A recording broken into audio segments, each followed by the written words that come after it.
તો અમારા બધું ધ્યાન દોરજો। એ પ્રજાના પૈસાનો પગાર લે છે, એ બુટલેગરોના હપ્તા લે છે, એ આપણા યુવાનોને બરબાદ કરીને દારૂ પાવીને એના પૈસાના હપ્તા હિરાઈ લે છે, 2 નંબરના ઈ લે છે। એટલે આપણે કોંગ્રેસના કોઈ આગેવાનો નથી 2 નંબરના ધંધા કરતા કે નથી કોઈ કને હપ્તા લેતા। એટલે આપણે કોઈનાથી દબાવવાની જરૂર નથી। મોટો લોર્ડ ગર્જન હશે ને એને પણ જે ભાષામાં જ્યાં કહેવાનું છે અને જે પ્રમાણે કહેવાનું છે એ આપણા કાર્યકર માટે કહીશું। આપ સૌનો ખૂબ ખૂબ હૃદયપૂર્વક આભાર માનું છું। બોલો ભારત માતા।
સંસ્કૃતિની પરંપરા મુજબ આપણા ઘરે કોઈ વડીલ કોઈ આગેવાન ત્યારે વધારે ત્યારે એમનું આપણી સંસ્કૃતિ પ્રમાણે આપણે સ્વાગત। બનાસની બેન, કેની બેન तुम आगे बढ़ो, કેની બેન। એ સ્થિતિની અંદર તમે બધે અમને મદદ કરી છે। સાથે સાથે સમગ્ર દેશની અંદર તમને બધાને ગૌરવ પણ અપાયું છે। ભાવ વિધાનસભાના ધારાસભ્ય તરીકે રાજીનામું આપવા પ્રમ દિવસે 13 તારીખે હું વિધાનસભામાં ગઈ ત્યારે આમ તો રાજીનામું આટલા દાડા રાજીનામા અપાણા ને એ મીડિયાને ખબર ના પડે ને થાનામાં ના અપાણા ખબર છે ને એ દાયદાર ખબર પડે કે આને રાજીનામું આલ્યું। હાજે મીડિયાવાળા કહેતા રહે જેમ કે વ્યક્તિગત સ્વાર્થ માટે હોય, પક્ષપલટા માટે હોય અને અથવા તો સામે જવા માટે હોય। પણ તમારી બેન દીકરીએ રાજીનામું આપ્યું ને તો ફટાકડા ફોડીને ગાજતે વાજતે રાજીનામું આપ્યું ને રાજીપાનું રાજીનામું। બધા કાર્યકરોને હાજર રહીને રાજીનામું આપ્યું કેમ કે આ રાજીનામું એ કોઈ મારા વ્યક્તિગત સ્વાર્થ માટેનું નહોતું। આ રાજીનામું વિધાનસભાના મતદારો સાથે વિશ્વાસઘાતનું નહોતું। આ મારું રાજીનામું એ કોંગ્રેસના પાર્ટીના આગેવાનોને કે કોંગ્રેસના મોવડી મંડળ સાથે ગદ્દારી માટેનું રાજીનામું નહોતું। આ રાજીનામું સંવિધાનનું અને બંધારણીય પ્રમાણે કોઈ પણ એક વ્યક્તિ એક પદ ઉપર રહી કે એટલે ખુશીનું રાજીનામું હતું અને એટલા માટે કરીને આજ તમારી સાથે ગૌરવભેર વાત કરી છે અને આખો દેશ એમ કે બનાસકાંઠાનું પાણી ક્યાંય પાછું ના પડે એ બનાસકાંઠા જિલ્લાએ ગૌરવ અપાયું કોંગ્રેસ પાર્ટીને। હું તો એક નાની કાર્યકર છું, આ મારા હિસાબે કાંઈ નથી થયું પણ તમે બધા જે ખભે ખભો મિલાવીને તાકાતથી લડ્યા તો આજે બનાસકાંઠાના એક કોંગ્રેસ કાર્યકરને કે જેણે આપણાને 6,71,000 આપણાને 6,71,886 એટલે 6,72,000 જેટલા તેને સિક્કા માર્યા છે। એ સિક્કા મારવાવાળા બટન દબાવવાવાળા એ કોલર ઊંચો કરીને થરાદની બજારમાં દિલ્હી કે ગાંધીનગર આવે ને એટલે ઊંચા કોલર હાથે આવશે કે અમે વોટ આપ્યો હતો ને અમારી બેન અત્યારે દિલ્હીની અંદર છે। એ તમારા બધાના હિસાબે છે। આજે ભારતની અંદર ગુજરાતની અંદર બનાસકાંઠા એની નોંધ એ વિશ્વમાં તમામ ગુજરાતીઓ રહેતા હોય। આફ્રિકામાં ઓલા આફ્રિકાવાળા બિચારા રમતા હતા, તમને ખબર હોય, વિડીયા જોયા છે। અર્થાત જ્ઞાની બેન આવડતું નથી, ગાડી બેન કે કોઈ ગાડી બેન કે એમની ભાષાની અંદર બધા દેશદારની વાત કરે। એક રાષ્ટ્રીય મીડિયા એમણે एनालिसिस કર્યું કે આ કોણ લેડી है कि वो चुनाव जीत कर आई, जीरो ग्राउंड फंडिंग करके वो जीत के आई। એટલે જીરો ગ્રાઉન્ડ ફંડિંગ એટલે એમ કે લોકોએ વોટે આપ્યા ને નોટે આપીને વોટે આપ્યા. આ ચૂંટણી તો કેવી ને એ મોદીના ગઢમાં. અને બધા જે મીડિયાવાળા ને એમ કહે છે કે આ તે શું કર્યું એમ, કોઈ આ કોંગ્રેસવાળી એક સીટ ભેગા માટે ઈવીએમ બગાડ્યા કે શું એમ. એને હજી તો એમ કે આટલા લોકો મજૂરી કરી, મહેનત કરી, પણ પહેલા દિવસે જે દિવસે ટિકિટ જાહેર થઈ એના પહેલાં આખા જિલ્લાની માગ હતી કે ગેનીબેન ચૂંટણી લડે, ગેનીબેન ચૂંટણી લડે. એ તમારી માગણી અને તમારી ભલામણની ટિકિટ હતી એટલે તમારી બધાની જવાબદારી થઈ પડી. અને જો આપણે જબરજસ્તી ઓલા 70 દણા ટિકિટ માગનારા હતા અને 70માંથી કોઈને ના આલી તો એ ટિકિટ પાછી ગઈ કે ના ગઈ? તો ઓલા 70 દણે હક કર્યો ખરી છે? હા, લોકો આગેવાનો જે પક્ષમાં બેઠા હોય કાર્યકરો નક્કી કરે. અને એટલા માટે આપ સૌને મારી બે હાથ જોડીને વિનંતી છે કે જિલ્લાની ચૂંટણી હોય, તાલુકાની ચૂંટણી હોય, સરપંચની ચૂંટણી હોય તો એ ખેલદિલીપૂર્વક સારા માણસો એ જાહેર જીવનમાં રાજકારણમાં લાવો. હવે આપણે આ બધા જે બેઠા ને કરોડો અબજો રૂપિયા ખર્ચીને ચૂંટણી જીતી કહેવાની તાકાત આપણામાં નથી. આપણે આપણા માણસો માટે ચૂંટણી લડે, આપણા માણસનું ટાપું કરે, આપણા માણસના સુખ દુઃખમાં ઊભો રહે, એના માટે તાલુકાની હોય, જિલ્લાની હોય, તો એ લોકોએ આપણા જે આગેવાનો છે એ આગેવાનો કોઈ પ્રકારનો ખર્ચો ના કરાવે તો એ ટાપુ પણ તમારું વિનામૂલ્ય મફતમાં કરે. પણ તમે આજે ધારો કે મને આજ મફતમાં તમે મને પંચાયતથી પાર્લામેન્ટ સુધી મૂકી અને હવે તમારે 5 લાખ રૂપિયાની ગ્રાન્ટ હોય અને કોઈ કામ માટે તમે મને 5 લાખ રૂપિયા ગ્રાન્ટ માગી હોય અને એમાં હું એમને તમને એમ કહું કે મને 50,000 રૂપિયા આલો તો પદે બીજે દાડે ઘડો ગાડું બધું ફૂટે કે ના ફૂટે? એમ પદે મામેરા ભરે.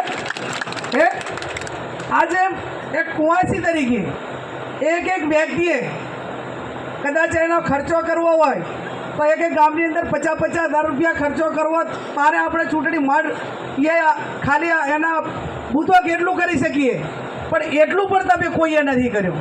તો મારો કહેવાનો અર્થ એટલો છે કે આજે તમે મને કુંવાસી તરીકે મારું મામેરું ભર્યું. અને કુંવાસી કેવી હોવી જોઈએ આપણી સંસ્કૃતિ પ્રમાણે કે બે ભયાને સમાધાન કરીને ભેગા બેહાડે એનું નામ કુંવાસી કહેવાય. બે હગાને ભેગા બેહાડે એનું નામ કુંવાસી કહેવાય. અને ચાક વેદના જોવે અને એની આંખોમાં આંસુ ના આવે ને તો એ કુંવાસી ના કહેવાય.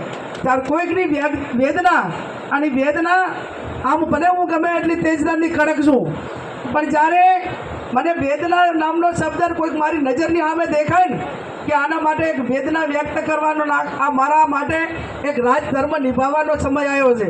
તો ભૂતકાળની અંદર સંગીતાના લગ્ન હોય કે કોઈ પણ પ્રસંગો હોય તો ક્યાંક રાજધર્મ નિભાવવાનો હોય, ક્યાંક માનવતાવાદ નિભાવવાનો હોય કે ક્યાંક કોઈનો સહારો બનવો પડ્યો હોય ને તો મારી ક્ષમતા પ્રમાણે ક્યારેય મેં પીછેહટ નથી કરી. એની પણ ભૂતકાળની અંદર તમે અનેક વખત વાર્તા પણ જોઈ દે ને તમે નજરની સામે નિહાળ્યું છે. ત્યારે આવનાર જિલ્લા તાલુકા પંચાયતમાં ગભે ગભો મિલાવીને નીચેથી ઉમેદવારો નક્કી કરવું. જો આખો આ બનાસકાંઠા લોકસભાનો ઉમેદવાર આખા જિલ્લાએ ભેગા થઈ અને સર્વાનુમતે એક નામ નક્કી કર્યું કે ના કર્યું? આખા જિલ્લાએ આખા લગભગ 12 તાલુકા અને 20 લાખ મતદારો આટલા બધા ભેગા થઈ અને એક નામ નક્કી કરી કહેતા હોય તો તાલુકાના 5 ગામ આવતા હોય ને જિલ્લાના 15 ગામ આવતા હોય, તમે 5 ગામવાળા ભેગા થઈને એક નામ નક્કી કરી ગો કે ના કરી ગો? એક નામ નક્કી કરીને આવતું વઢડાવતા નહીં, નકે 2-3 લડવા થયા તો વળી પાછો હાર્યો હરાવવાના છે. આપણા બનાસકાંઠા મોટો ફાયદો એ પણ તેજદાર થયો કે બીજી કોઈ લાંબી લાઈનવાળા જ નહોતા હરાવવાવાળા. અને ક્યાંક નાના મોટા હશે તો કંઈ મળે એવું નહોતું. એમ બહુ કાંઈ મતદારોની અંદર ફેર પાડી કે એવડું મોટું કાંઈ નહોતું. ચાક સહકારી માળખામાં સંકળાયેલા હોય, ચાક આમ લાગણીના સંબંધો રાખવાના હોય, ચાક આમ ઓલા માટે કરીને એમ કે હેડો આવડું મોટું વેર વરવું નથી, વળી ચાક ફૂલું કરશે, ચાક વળી કોની લાગણીવાળા હોય. પણ એ બહુ છે શું કરે, કહેવા કોને જાય? લાગણી હોય પણ કહેવા જવાની કોઈ બોલી હોય નહીં. પણ છતાં 95-99% એ બનાસકાંઠાની કોંગ્રેસ એક થઈને ચૂંટણી લડી. દુઃખ કોના સામે થાય કે અમે ચૂંટણી એ કોંગ્રેસને જીવતી રાખવા માટે લડતા હતા. અને ઘણા 1-2% લોકો જે કોંગ્રેસના હિસાબે જાઓ જલાલી ભેગી કરી હોય, કોંગ્રેસે હોળે કળાએ આપી હોય, પક્ષે આપી હોય, સરકારમાં લાભો લીધા હોય, ગરીબ સમાજોએ એમને મદદ કરી હોય અને છતાં પણ ક્યાંક ને ક્યાંક રાજધર્મ નિભાવવામાં મૂળા ઉતર્યા હોય એ લોકો ઉપર દુઃખ થાય કે જેની સામે આપણે કાયમ લડ્યા જ છીએ એના સામે આપણને કોઈ પણ પ્રકારનું દુઃખ પણ ન થાય. ત્યારે આપ સૌ ખૂબ મોટી સંખ્યામાં હાજર રહી મારું સન્માન કર્યું અને ચૂંટણી જીત્યા પછી પહેલી વાર તમે બધા મળ્યા છો. જિલ્લા પંચાયતની સીટ વાઇઝ મિટિંગ કરશું અને હજી હું માનું ત્યાં સુધી ઓલા જૂના ગઈ વખતે ભાજપવાળા ઘણા હતા દિલ્હીમાં પ્રધાનભાઈ એટલે મારા બંગલા ખાલી કરતા પાછું કાઢવું પડે ને એટલે અમને બધાને તાર તો ગુજરાત ભવનમાં ઉતારો આપ્યો છે પણ રેગ્યુલર બંગલો મળે ને એટલે તમે બધા મારા મહેમાન પડતું અને આ બનાસકાંઠા દિલ્હી ખાતે મારો બંગલો એ બનાસકાંઠાની આપણી પોતાની માલિકી ધર્મશાળા સમજી લેવાનું એને કોઈ તાળા જ નહીં હોય. ગાંધીનગરમાં મારું ક્વાર્ટર મળ્યું 6.5 વર્ષમાં કોઈ દાડો તાળા રહ્યા નથી અને એ નહીં રહે. જેટાણે જે આવે ટાણે જે હાજર છે ચા પાણીની મનવે રહેશે સેવા કરશું અને ગંગાજીએ નાવા દો તો વળતા મહેમાન પડતું આપણે કોઈ સારું કામ કરે એટલે નથી કહેતા કે ગંગાજી નાયા એટલે હવે આપણે બનાસકાંઠામાં તો ગંગાજી નાયા એવું સારું કામ પણ તમે બધે કર્યું છે અને એનો ખૂબ રાજીપો પણ છે. એટલે આવનાર સમયમાં બધા ભાઈચારાની ભાવનાથી રહેજો અને બીજી આપ સૌને વિનંતી કરું છું કે ચાહે નાના મોટા ટકરાવ